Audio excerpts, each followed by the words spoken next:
어제 어떤 성도 한 분을 만났습니다. 그분은 여러분 이 성전에 나오시지 않는 분이고 지성전에 나가시는 분인데 이런 얘기를 하십니다. 목사님, 내가 오늘날까지 남편이 세상을 30대에 떠나고 아이들 2명을 대학을 공부시키기까지 정말 힘들고 어려울 때마다 내가 없으면 얘들은 거지되지, 내가 꼭 있어야 된다, 내가 아프면 안 된다, 내가 병들거나 죽으면 얘들은 거지된다, 그런 다짐을 날마다 하면서 직장, 가정, 교회만 다녔대요. 그래서 아이들이 대학을 졸업하도록 만들었대요. 근데 20년이 언제 흘렀는지 모른다는 거야. 여러분, 이것을 뭐라고 그러냐면 자기 존재감이라고 그래요. 아시겠습니까? 사람이요, 무엇을 하든지 아이고 나는 있으나 마나야, 이 사람은 살 맛이 없어요. 죽고 싶은 거예요. 또 아내나 남편이 이 부부간에도 당신 뭐 하는 거야? 있으라만 하고 이러면요 죽고 싶은 거예요. 여러분, 가정에서도 여보 당신이 없으면 안 돼, 내가 없으면 우리 아내는 고생해, 내가 없으면 우리 남편은 안 돼, 이 사람은 살아야 될 이유가 있는 거예요. 아멘입니까? 강한 교회에서도 내가 없으면 이 교회 안 돼, 이런 존재감이 확실한 사람과 아이고 나 같은 거 뭐 왔다가 갔다가 해도 있으나 마나 해, 이 사람은 사라져도 그만 있어도 그만, 이런 사람이 있어요. 여러분, 하나님의 의도는 무엇일까? 존재감에 대한 확신을 가지라는 거예요. 할렐루야. 여러분, 우리가 세상을 살아가면서 가장 필요한 것이 무엇일까? 자기 존재감에 대한 확신을 갖는 거예요. 왜 나는 존재하고 있을까? 그리고 왜 꼭 우리 가정에 있어야 되고 우리 교회에 있어야 되고 우리 세상에 내가 있어야 되는가? 분명하고 확실한 자존감이 있어야 됩니다. 여러분, 하나님이 꼭 나를 필요해서, 가정에 필요해서, 내가 없으면 가정이 안 되기 때문에 그래서 하나님이 보내셨고 꼭 내가 해야 될 사명이 있다는 확신을 가진 사람과 아이고 언제 죽어도 난 괜찮아, 있으나 마나 하는 거야, 안 돼요. 이 사람은요 말이 다르고 행동이 다르고 기도가 달라요. 여러분, 사람이 그렇대잖아요.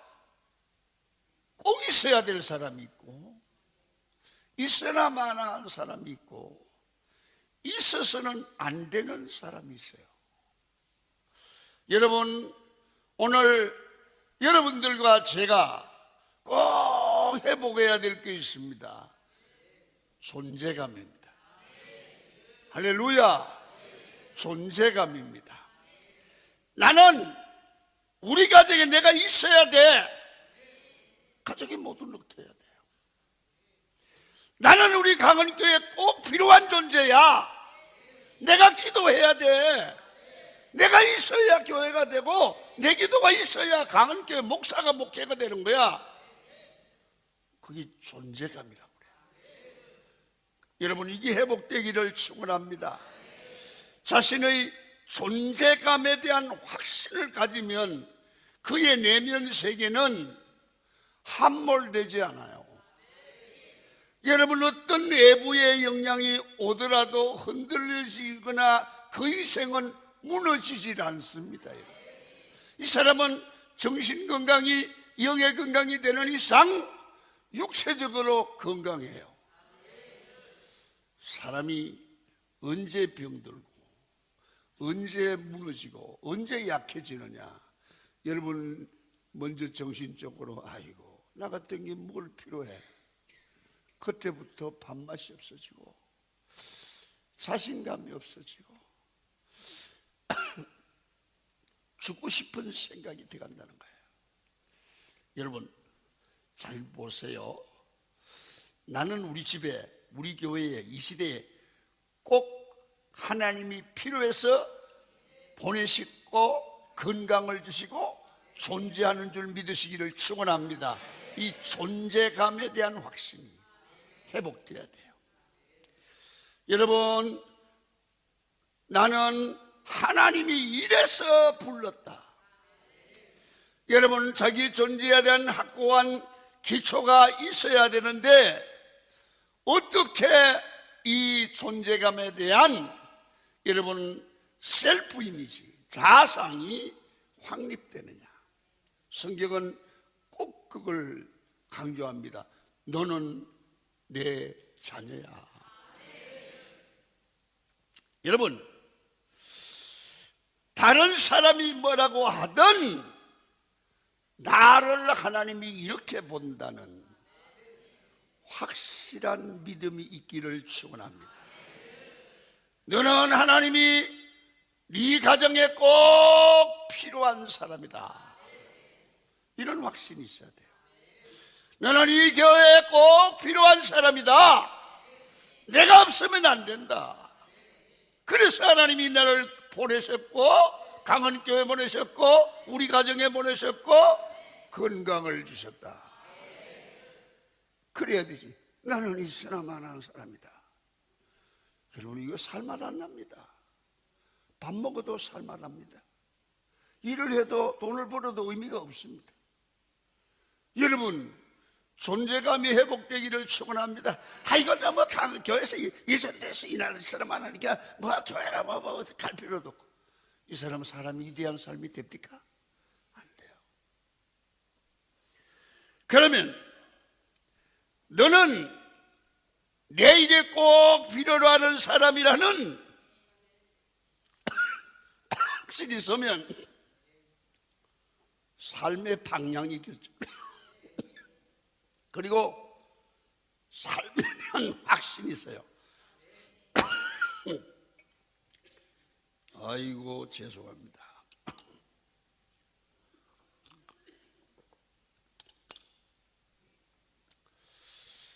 그러면 하나님은 말씀을 통해서 오늘 여러분들과 저를 어떤 존재로 보실까요?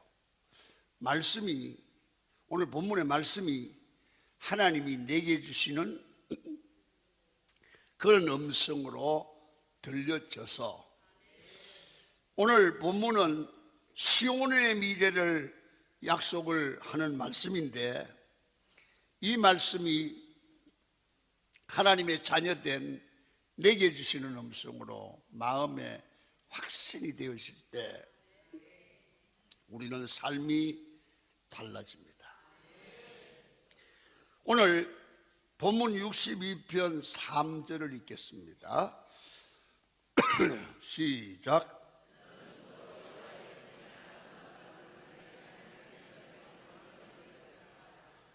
우리를 여호와의 손에 면류관이다. 어떤 성경에는 면류를 빼고 간 그랬습니다. 그리고 네 하나님의 손에 왕관이 될 것이다. 그런 표현이었습니다. 오늘 거기 너는 거기다가 여러분의 이름을 넣으면 여러분은 하나님의 면류관, 하나님의 왕관이라 그 말입니다. 여러분, 구원받은 우리는 하나님이 보실 때에 주의 손에 면류관이라고 했습니다. 구원받은 우리의 존재가 얼마나 대단한가를 우리가 알고 살라는 겁니다. 여러분, 바울이 모든 교회를 사랑했지만 그 중에 가장 사랑했던 교회가 빌립보 교회였습니다. 여러분, 빌립보서에는 사도 바울이 빌립보 교회를 향한 애정이 잘 표현되어 있는 것을 보게 됩니다. 빌립보서는 우리의 마음과 심령을 자꾸 읽을수록 마음을 따뜻하게 만들어주는 책입니다. 빌립보서에서 사도 바울은 빌립보 교인들을 향해서 이렇게 말씀을 합니다. 4장 1절을 보도록 하겠습니다. 시작.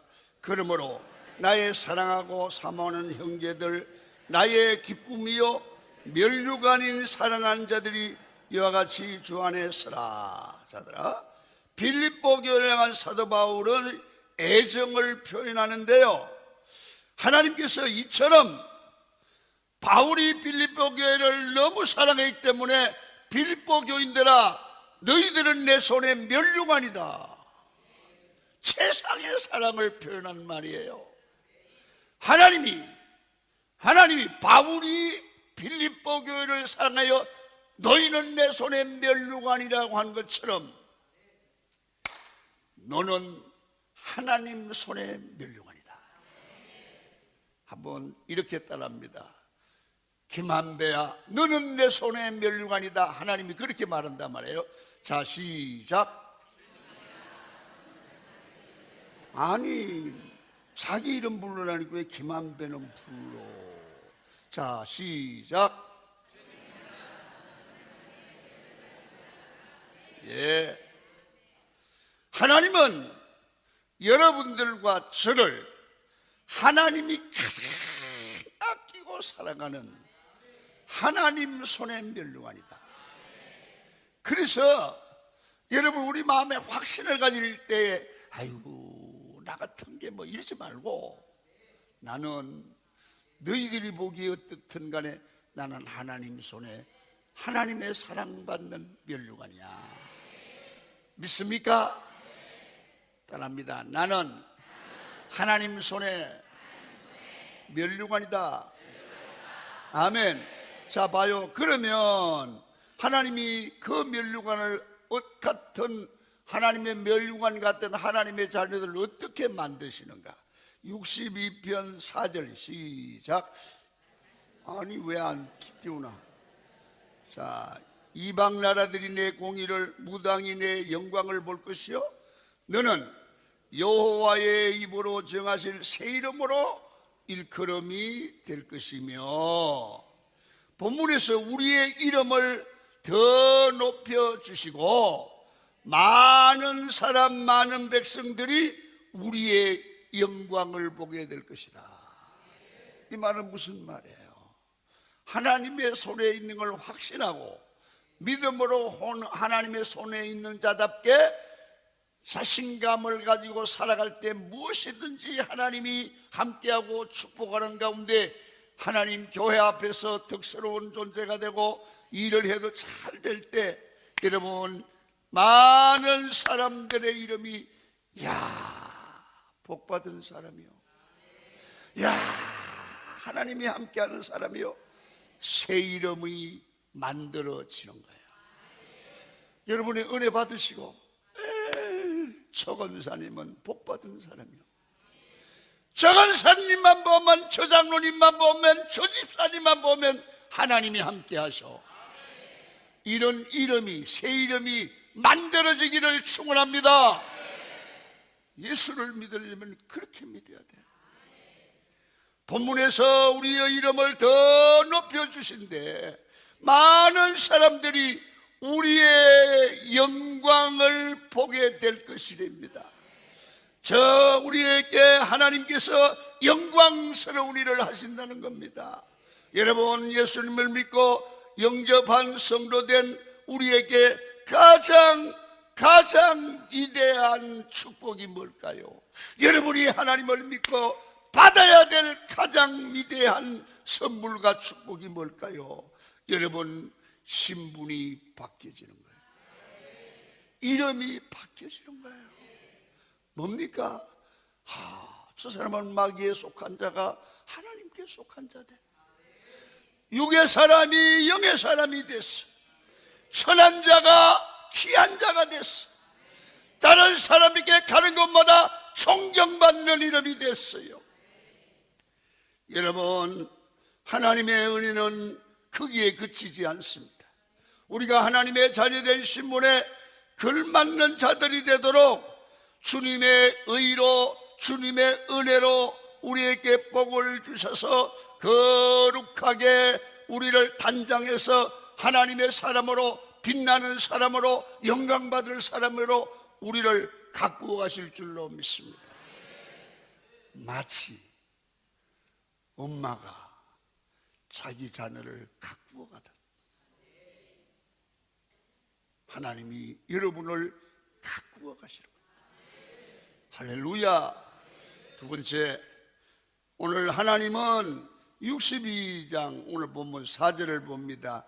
시작. 다시는 너를 버림받은 자라 부르지 아니하며 다시는 내 땅을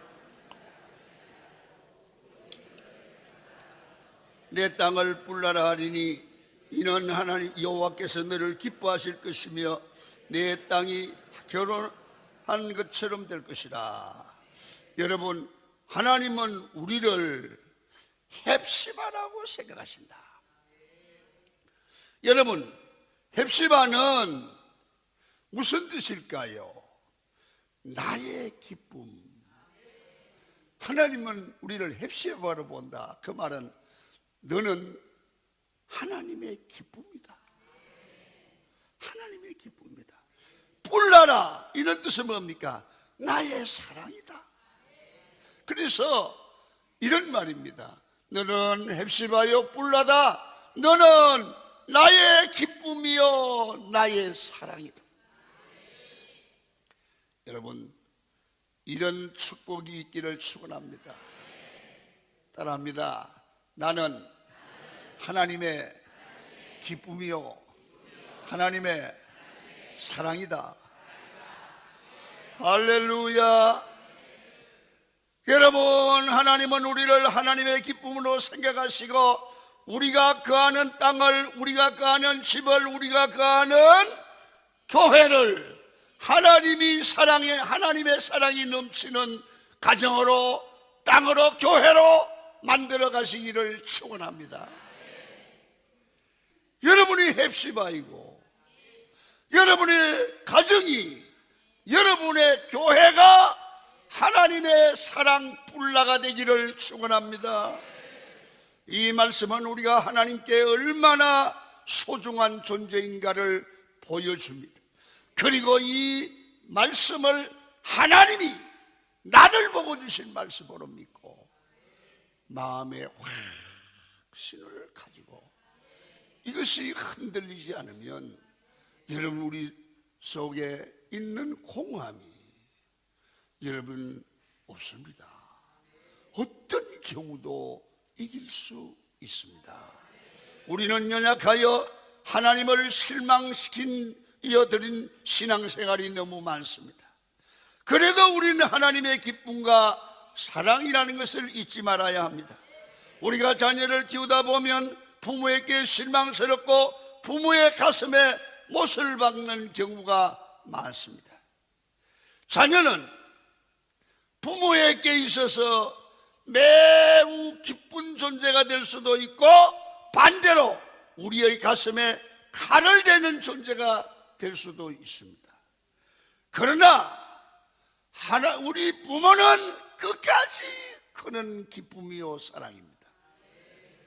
마찬가지로 성도도 하나님이 보시기에 기쁜 존재가 될 수 있고 하나님의 가슴에 칼을 대는 존재가 될 수가 있습니다. 그러나 하나님은 가장 좋은 것으로 부모가 제한 없이 자녀를 사랑하듯 우리를 사랑하시고 잘못되었을 때는 징계하시고 잘못되었을 때는 교훈하시고 잘못돼서는 깨닫는 환경을 만들어 가셔서 우리를 하나님이 사랑받는 존재로 만들어 가시는 줄로 믿습니다. 여러분, 시간마다 말씀하시고 시간마다 환경을 개선하시고 오늘 이런 특별 새벽 집회 같은 것을 통해서 여러분들의 말씀으로 깨닫고 여러분 은혜 받게 하고 기도하게 하시고 하셔서 하나님의 기쁨, 하나님의 사랑으로 만들어가는 줄로 믿습니다. 여러분, 이게 신앙입니다. 이게 복입니다. 여러분, 집에서 가만히 주무시고 계시보세요. 여러분, 이런 놀라운 변화와 회복과 치유가 일어나겠습니까? 여러분, 교회에서 나와라 매달 준다 어쩐다 하고 나왔다가 와 하고 은혜를 받고 변화가 되고 하나님의 사랑받는 존재가 되고 기쁨의 존재로 만들어가는 것입니다. 여러분, 잊지 마십시오.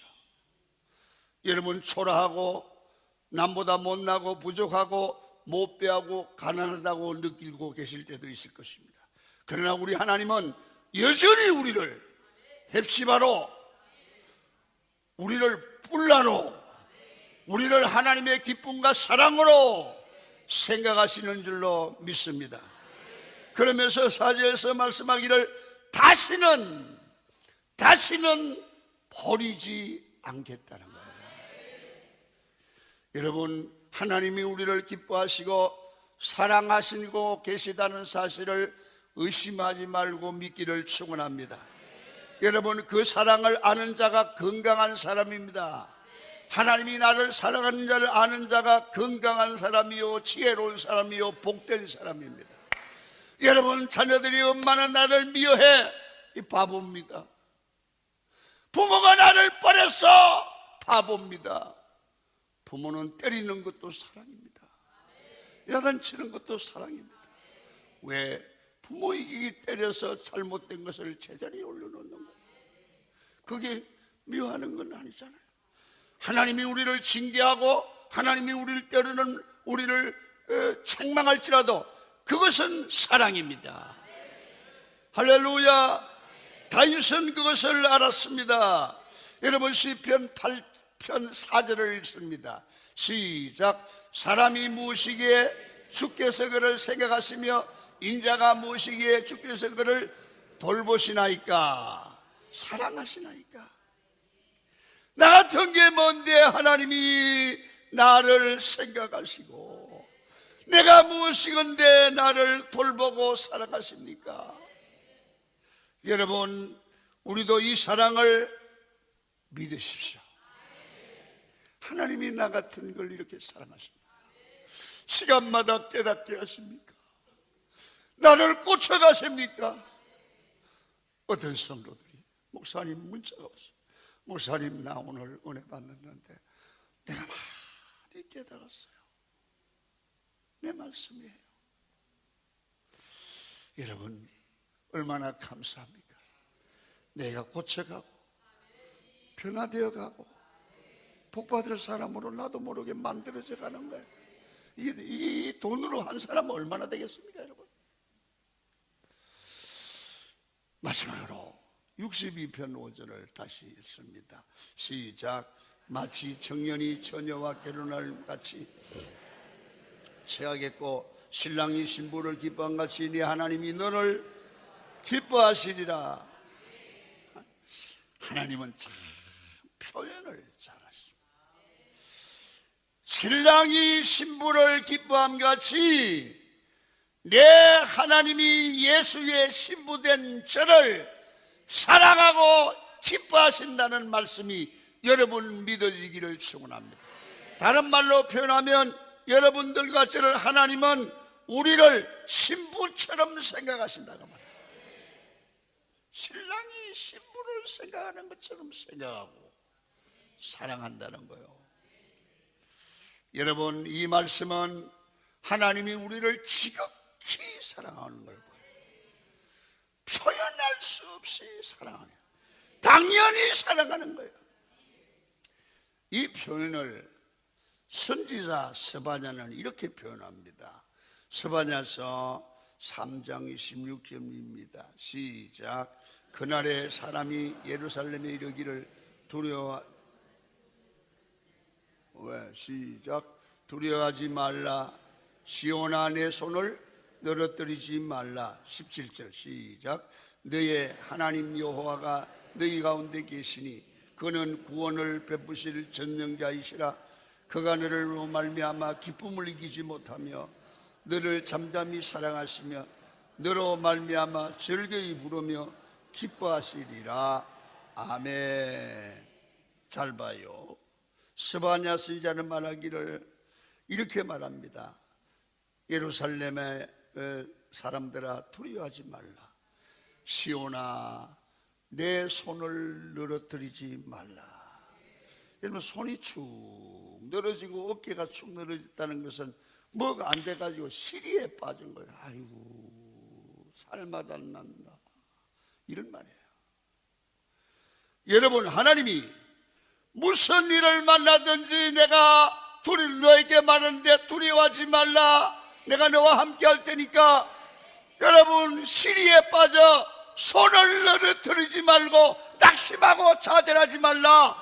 하나님은 사랑하여 합력하여 선을 이루게 하시리라. 여러분, 오늘 아침에 시리에 빠져서 어깨가 축 늘어지고 아이고 살맛 안 난다, 그요 하나님이 원하는 거 아니에요. 그 어려움이 축복이 될 거요. 어깨를 늘어뜨리고 손을 늘어뜨린 대신 기도하기를 축원합니다. 합력하여 선을 이룰 줄 믿고 기도하십시오. 기도하면 기적이 일어납니다. 하늘 문이 열립니다. 창조의 역사가 나타납니다. 시리에 빠져서 손을 늘어뜨리면 안 됩니다. 낙심하지 마세요. 좌절하지 마세요. 여러분, 왜 그렇습니까? 하나님이 너를 사랑함으로 너로 인하여 기쁨을 이기지 못하며 너를 잠잠히 사랑하시며 너로 인하여 즐거이 부르며 너를 기뻐하심으로 네가 손을 늘어뜨리고 시리에 빠질 이유가 없다는 거야. 저는 이 성경을 읽고 묵상하는 가운데 가끔 이런 생각을 합니다. 하나님, 어떻게 저같이 부족한 죄인을 이렇게 사랑하시고 이렇게 귀하게 쓰십니까? 하는 생각을 하면 너무 감사해서 눈물이 날 정도입니다. 그래서 어떻게 하나님이 나를 사랑하실까? 내가 하나님 앞에서 나의 모습을, 진솔된 모습을 보면 사랑을 받을 수 없는 거야. 근데 나를 사랑하시는 거야. 그래서 저를요, 요새는 찬송이 그 찬송 잘 안 하더라고요. 우리 장로님들 그 젊을 때 찬송 많이 불렀어요. 어떤 찬송에 내가 한 절만 부를게요. 널 울어도 너 멀러서 못 갚을 줄 알아. 먼 밖에 드릴 것 없어 이모 바치리라. 주일날 어릴 때 교회 가면 어른들이 그 찬송을 꼭 한 주일에 한 번씩은 부르시는가 봐. 요새는 그 찬송이 없어지는 것처럼 안 불러요. 근데 그게 진실한 고백이야. 여러분, 우리 자신의 존재를 내 눈으로 보지 마세요. 내가 나를 보면 못난 것 같고 늙은 것 같고 가난한 것 같고 말도 잘못하는 것 같고 그렇지만 나를요 하나님의 시각으로 보십시오. 여러분, 그러한 시각을 가질게요.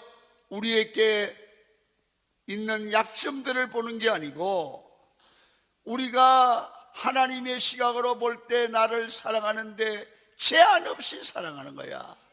그러면 나는 하나님의 시각으로 볼 때 하나님 앞에 부끄러운 부분이 많고 약한 부분이 많아요. 그러면 어떻게 해요? 고치게 되는 거예요. 회개가 나오는 거예요. 하나님께서 우리에게 가장 원하시는 것은 돌아서는 거예요. 회심이에요. 아하, 하나님의 말씀을 듣고 보니 내가 많이 부족하구나. 이번에 내가 고쳐야 되겠구나. 아멘이십니까? 여러분, 우리가 진실하게 회개하면 하나님은 우리에게 최고의 것으로 복을 줄 줄로 믿습니다. 이 비유를 누가복음 15장에 나오는 탕자의 비유를 보면 압니다. 탕자의 아들이 돌아오니까 아버지는 최선의 것으로 먹이고 최고의 옷을 입힙니다. 우리 하나님은 주님 앞에 회개하고 우리가 돌아오는 자를 항상 위대하게 존귀하게 만들어줄 줄로 믿습니다. 아버지께 돌아오면 아버지는 의식주를 책임지시고 모든 축복을 내리워 주십니다.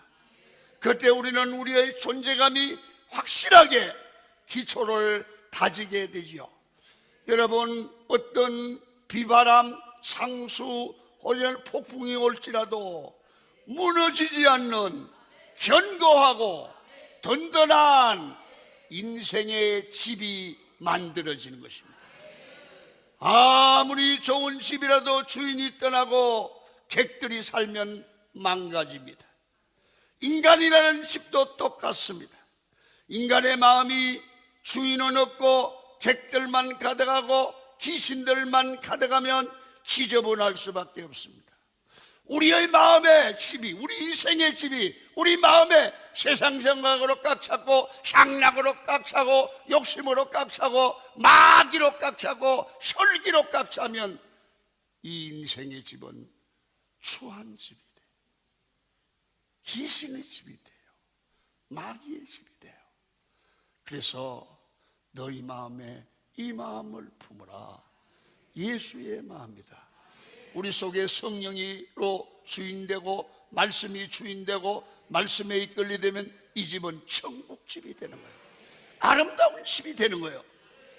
여러분, 아인슈타인은 나쁜 생각을 몰아내려고 하면 10배 이상의 좋은 생각을 해야 된다. 여러분, 나쁜 생각이 그냥 안 물러가는 거예요. 자꾸 좋은 생각을 해야 합니다. 좋은 말을 들어야 되는 거예요. 하나님 앞에 입으로 기도하면 좋은 말로 기도해야 되는 거예요. 그러면 좋은 생각이 내 마음을 잡아요. 그때 좋은 사람이 되는 거죠. 그러나 좋은 생각을 해도 재성은 없어지지 않잖아요. 온전히 우리 속에 하나님을 모셔야 우리 마음은 온전히 정리될 줄로 믿습니다. 하나님께서 우리의 나쁜 생각을 잘라주셔야 합니다. 항상 하나님을 내 마음의 주인으로 모시지 않으면 어두워질 수밖에 없습니다.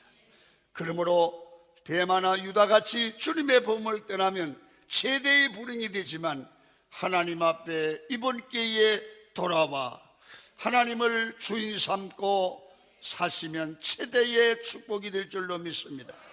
여러분, 오늘 저는 축복하기로 합니다.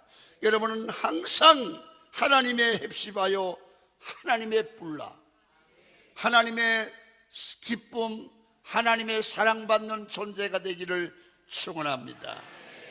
찬송을 하나 하고 마치겠습니다. 찬송가 304장입니다.